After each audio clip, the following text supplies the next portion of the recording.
Hello everyone, what we're talking about today is the world's biggest buck shot with a 25-20, which is this little cartridge here. The biggest buck ever shot with, this is a 30-30 in comparison. So this rack here, it's just a rack I'm using to hold up the gun. The biggest buck ever shot with it was like 206 points, and it was a typical 10-point, I believe. Jim Jordan's the one that shot it. He shot it back in 1914. In fact, it was the largest buck ever shot with anything that was a typical 10-point for, I don't know, for probably almost 60 years. And he was hunting with a friend of his, and he shot a doe, and his friend, which I believe had either 5 or 6 children, wanted to have the doe, and he went ahead and went on hunting. If I'm not mistaken, he let his friend that was dragging the doe back to his house to feed his family, I think he let him borrow his knife. So then he walked on following these really big buck tracks he had found in the snow. So he followed it off back down and over and come up close to these railroad tracks. And about that time, a train started coming, and it was the rumble and the blowing the whistle or whatever caused these deer to jump up, and in amongst them was the biggest buck that Jim Jordan had ever seen. And if I'm not mistaken, he was about 20 years old. So he aimed the best he could at that buck's neck and pulled the trigger. And the buck turned around and hightailed it out of there. And if I'm not mistaken, I think he shot several shots after the deer as it was running until his gun was empty. You know, sometimes back then, I don't know if people carried their gun completely full or just carried, a handful in it. Anyhow, he dug around his pockets, found another round. So he chambered that round, went on down tracking it. He did find some blood as he went. And he got down to the river, and the big buck was in the river crossing the river. So when the buck came up on the other side, it stood there facing back at him. I think it was broadside, but I'm not sure. But anyhow, it turned and looked back at him, and he was aiming at the deer with that little 25-20, trying to figure out where to shoot at it. So he decided to shoot it in the spine so it'd drop on the spot. So he did, and it dropped on the spot. Well, he waded across the river to, get his buck, and it found out it was too heavy to even move. They estimated it was about 400 pounds. So he felt around, and his knife was gone because he had loaned it to his friend. So he couldn't even gut the deer, but it was cold and it had snowed. So he thought it would be all right while he crossed over to his friend's house to get his knife back. And so they come back down there, and the buck was gone. It wasn't even there. And so they surmised that as it was dying, or as it was, you know how sometimes stuff twitches after it's dead, it started jerking or twitching or whatever and worked its way into the river. So they went down the river a little ways and found it up in some rocks, or anyhow it was caught right there. And so they got it, and I believe one of his friend's sons helped him drag it out of the river. And then they got a buckboard and come down and got the deer and carried it back to the farmhouse. So that was from 1914.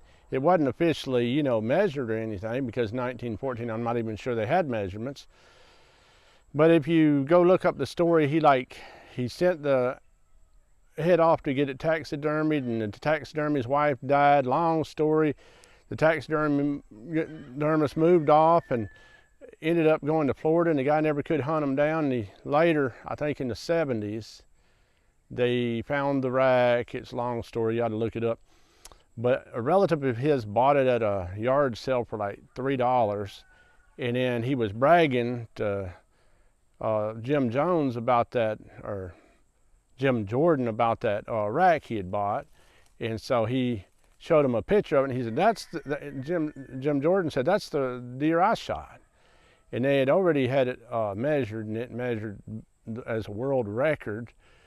And it took up until he died, 2 months after he died, before the world record was recognized that he shot it. But that's a long roundabout story. But what we're going to do today is we're going to take this 25-20, set us a block of ballistic gelatin up here, and I'm going to get back at 50, up there at the shooting house and shoot down here and play like we're shooting a monster buck at 50 yards. I don't know. I think it sounded like he was pretty close to it when he shot it the first time.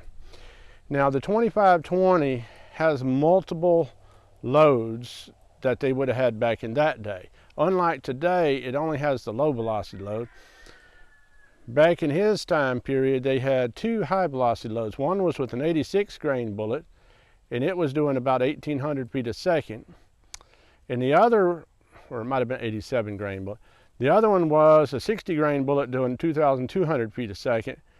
The 2,200 feet a second, I think it was producing about 649 foot-pounds, and the other one was producing, it was 500 and something.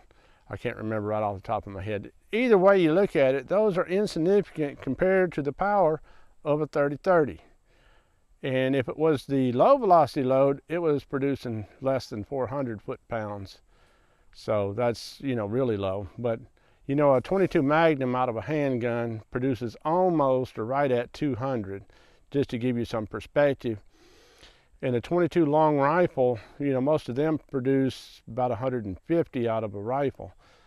So not super powerful, but as you know, a 22 long rifle has killed probably more game animals, including deer and elk, and even up to moose, than anything else.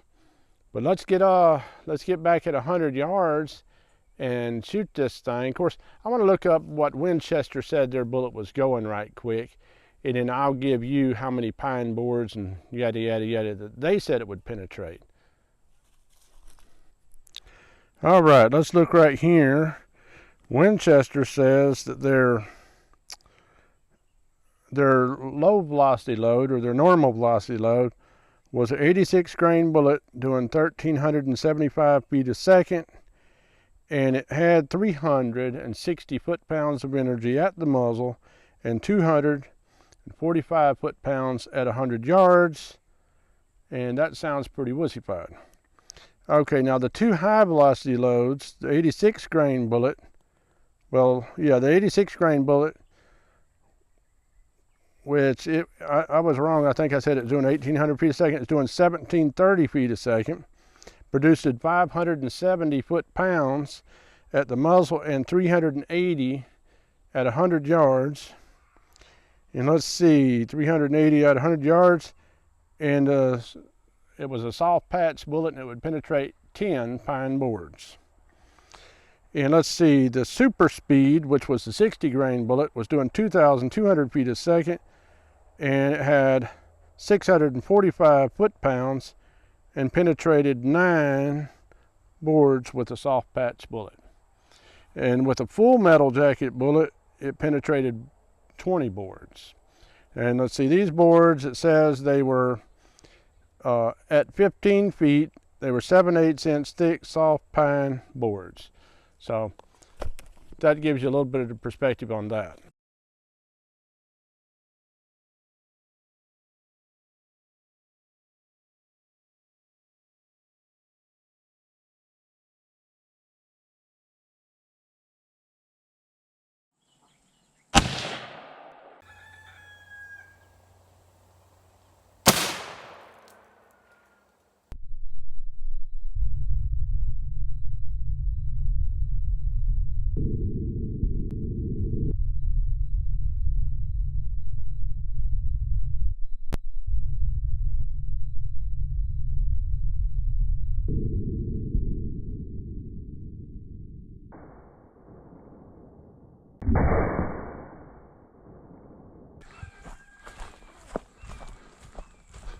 Hopefully you guys seen if I hit it.